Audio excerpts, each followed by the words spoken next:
of touched on it a little bit here and there. It's this identity that we've created that I think primarily we create as a way of being successful in the world.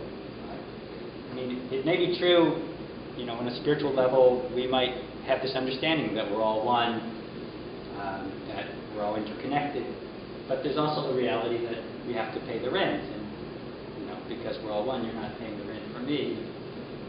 You know, each person has to take care of themselves as an individual. So you have to be, you have to be able to take care of yourself and actualize, take care of your life.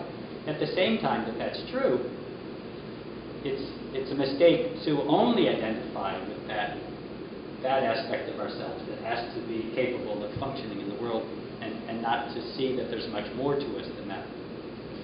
But I think that vision is clouded by being identified primarily with a limited sense of who we are. I forget how you put it, David, but the words that come to my mind are how the ego kind of forms into a kind of counterfeit center of consciousness, almost like in the past, where the first astronomers saw the Earth as the center of the universe. You know, the ego kind of sees itself as all there is, or as the center of our world, and our lives become based on living out of that place. So it's a very limited. You also mentioned the word avidya, which is from the yoga tradition, that stands for this kind of misapprehension of the reality of the truth. So as long as we live in that kind of misunderstanding of what is real,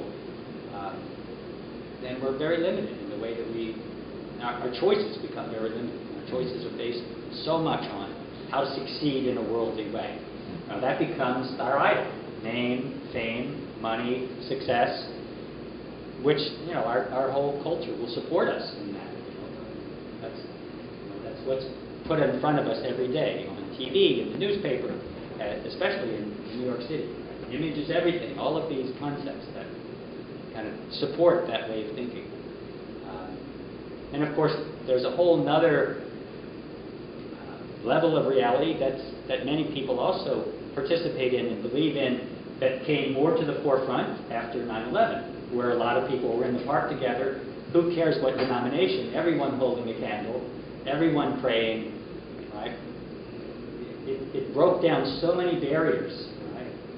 That being a powerful example of how those kind of normal ways that we separate and divide ourselves disappear in perspective with that situation.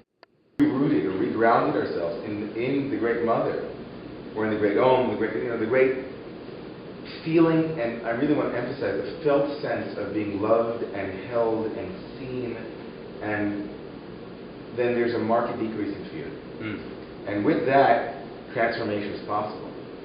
I want to say this categorically and be it what it is, that transformation that comes without the decrease in fear, transformation that happens by upping fear, the fear ante, is almost always unstable and almost always involves violence to ourselves. And when people, especially religious leaders, stand up as moral authorities and point and wave the finger and try to get us to change who we are based upon fear, the innate dignity that human beings have rebels against that. You won't tell me what to do.